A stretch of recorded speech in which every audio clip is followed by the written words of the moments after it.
because I honestly did not care whether I lived or died. But now, If you think if he didn't go to death row, would he still be alive? Wow. It's hard to say. I can't leave until this shit is straight.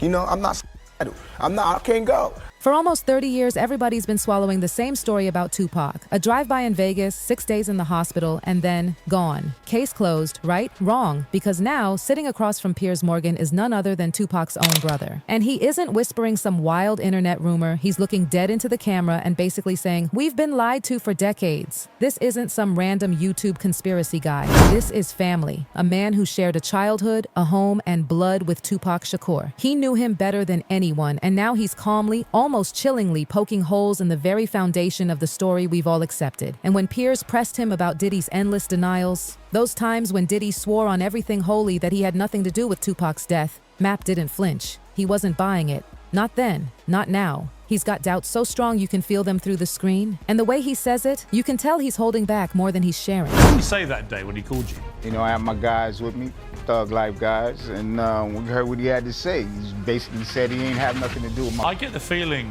quite strongly that you don't believe Diddy. I don't think you believe a word of it. Seems like he got a whole bunch of power on him. Mapp's words are haunting. The truth always comes out. He told Diddy that back in 2008. Imagine this. Diddy, already a superstar, actually picked up the phone and called Tupac's family, trying to convince them he was innocent. 17 years later, Tupac's brother is sitting on live television reminding us all of that moment. That's not random chatter. That's someone who's seen pieces of the puzzle we've never even been allowed to touch. And think about it. If your brother was murdered and you genuinely believed the official story, would you still be questioning everything after nearly 30 years? You'd want closure, peace, healing. But McCree isn't at peace. He's restless. He's still digging. He still doesn't buy the official story. That should tell you everything. Hey, Puffy called me, though. Puffy called me back in the day. He called me, he was like, "I just want you to know I ain't have nothing to do with your brothers. You know, I know who you are, but we never..." Don't talk about things that are nonsense. We don't even entertain nonsense, my brother.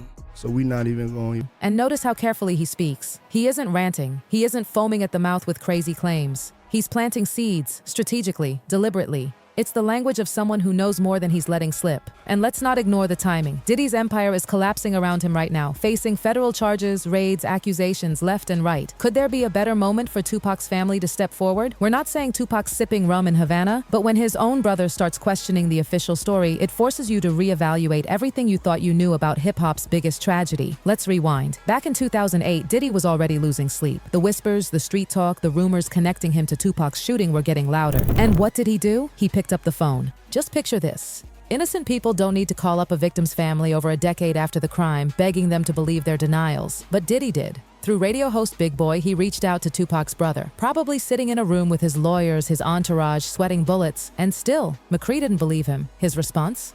4 words that still echo. The truth always comes out. And here we are, in 2025. Diddy's house is raided, facing racketeering charges, his name tangled up in investigations that could topple everything he built. That 2008 call, damage control gone wrong. Diddy thought he could smooth things over, maybe even secure public support from Tupac's family. Instead, McCree never forgot, and he's never stopped doubting. Shit looks over, he sees you. Yeah. He looks right at you. Yeah, he looks at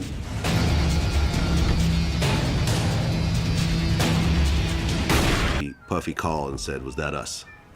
And you didn't say nothing. I didn't say nothing. Yeah, you're right.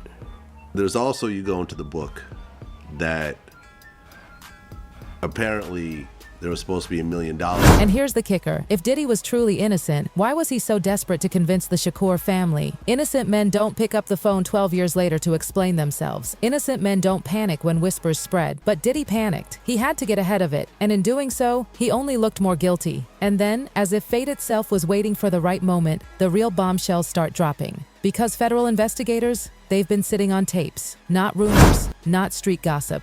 Actual recordings, official law enforcement interrogations. And in those tapes, Diddy's name comes up not once, not twice, but 47 times. That's right, 47 mentions of Diddy's name in connection with Tupac's shooting. And these aren't drunken bar stories.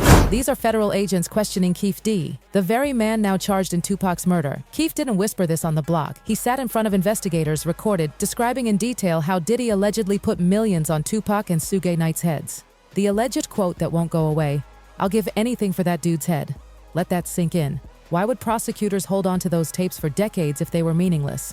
Why charge Keefe D based on his own confession if none of it lined up? These recordings weren't collecting dust for fun, they were waiting for the right time. And that time? It's now. For years, while Diddy raked in awards, smiled on red carpets, and preached peace, those tapes sat in evidence lockers. Every denial he ever gave is now hanging by a thread because federal prosecutors love pattern cases. If they can show Diddy ran a criminal empire now, what's stopping them from tying it all the way back to the 90s? And Keefe D's confessions weren't just talk, they could be the smoking gun that finally cracks the case wide open. Imagine those tapes played in a courtroom echoing through the speakers as jurors hear Diddy's alleged role in setting up Tupac's death. His entire public image shattered in seconds. But that's not even the wildest part. When federal agents raided Diddy's mansions, they weren't even looking for Tupac evidence. They were after financial crimes, racketeering, the modern stuff. But buried in Diddy's personal files, they stumbled on something that sent conspiracy theories into overdrive, a file labeled with one word, Cuba. And suddenly, all those long-mocked theories about Tupac surviving, about him escaping to Cuba, don't sound so far-fetched. That single word, Cuba, found in Diddy's files, changes everything. Why on earth would Diddy have documents labeled like that unless there was something real going on? Let's not forget, Tupac's aunt, Assata Shakur, has been living in exile in Cuba since the 1980s. The Shakur family already had roots there. And remember Michael Nice, Tupac's bodyguard? He swore he helped sneak Tupac out of Vegas. Body switch at the hospital, private jet to Barbados, then on to Cuba. Everyone laughed, called him delusional, and just as he was about to drop proof, he vanished, mysteriously, gone without a trace. And now, federal agents find Cuba in Diddy's files. Come on, that's not coincidence, that's a breadcrumb trail. Locals in Havana have whispered for years about spotting a man who looked like Tupac. Same build, same swagger, ducking into side streets, vanishing into cafes. No photos clear enough to prove it, but too many stories to ignore. And if Diddy had papers, communications, or financial records tied to Cuba, that could mean he knew all along. Maybe even played a role in keeping Tupac's survival a secret. And here's where it turns sinister. If those Cuba files include surveillance reports, payment records, or direct communication with Cuban contacts, then we're not just talking about a cover-up. We're talking about an international conspiracy. Think about it. Tupac, one of the most iconic artists in history, living under Castro's protection. If Diddy knew about it, if he was keeping tabs, then this wasn't just hip-hop drama. This was espionage, a deception spanning decades, governments, and criminal networks.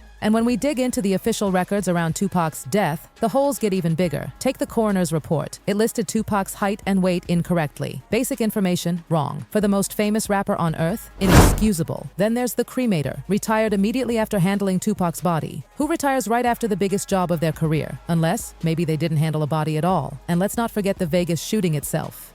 September 7th, 1996. Post-Tyson fight, the Strip packed with thousands of people. Yet somehow, nobody saw the shooter clearly. Not one reliable eyewitness. Not one tourist photo capturing the gunman or the car. How? Suge Knight, sitting right beside Tupac, has hinted for years that things weren't what they seemed. In 2014, he flat out told TMZ, "Why you think nobody been arrested? 'Cause Tupac not gone, let that sink in." The man who was in the car says Tupac isn't dead. Pair that with all the inconsistencies, wrong medical records, silent witnesses, vanished professionals, and suddenly this isn't just sloppy police work. It smells like a cover-up, a carefully managed deception to bury the truth. And now, with Diddy's empire under federal siege, the timing feels explosive. Prosecutors aren't just painting Diddy as a shady businessman, they're framing Bad Boy Records as a full-blown criminal enterprise. Racketeering, coercion, extortion, not just music, but organized crime. Remember those infamous freak-off parties everyone used to laugh about? Prosecutors now say they weren't just parties. They were weapons. Diddy allegedly staged wild marathons, filmed everything, and stockpiled footage to blackmail anyone who stepped out of line. Imagine the power that gives you.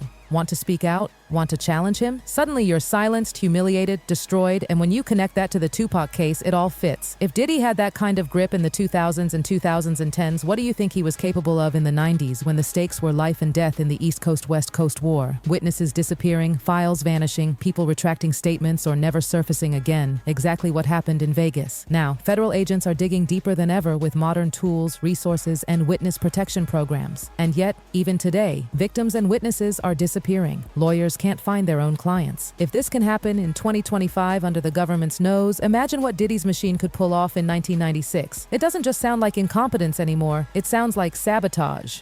And if Tupac did fake his death, if that wasn't some small-time hustle, that required serious backing, allies, money, connections across borders. This is international intelligence-level planning. In the 90s, Castro was still in power, actively thumbing his nose at America. Cuba was already harboring fugitives. Tupac's own aunt, Assata Shakur, was living there under protection. The Cuban government had precedent. And here's the critical detail. If Castro's intelligence agency, the DGI, protected Tupac, they wouldn't have done it for free. They would have wanted something: money, information, propaganda value. So if Diddy's files point to Cuban involvement, that means he wasn't just part of a cover-up. He could have been coordinating with international intelligence to keep Tupac hidden. Think about who'd need to stay quiet for this to work. Hospital staff, coroners, Vegas cops, airport security, immigration officials, Cuban operatives, and industry insiders. That's a global network of silence. And silence only holds when breaking it is more dangerous than keeping it. So what do the Cuba files really show? If prosecutors crack them open, they may not just prove Tupac lived, they may expose a shadowy alliance between music moguls, governments, and criminal networks. Not just hip-hop history rewritten, but world history shaken. Because here's the bottom line. When Tupac's own brother looks into the camera and says, "The truth always comes out," it doesn't sound like hope. It sounds like a warning. And after nearly 30 years of lies, whispers, and cover-ups, that truth might finally be about to explode.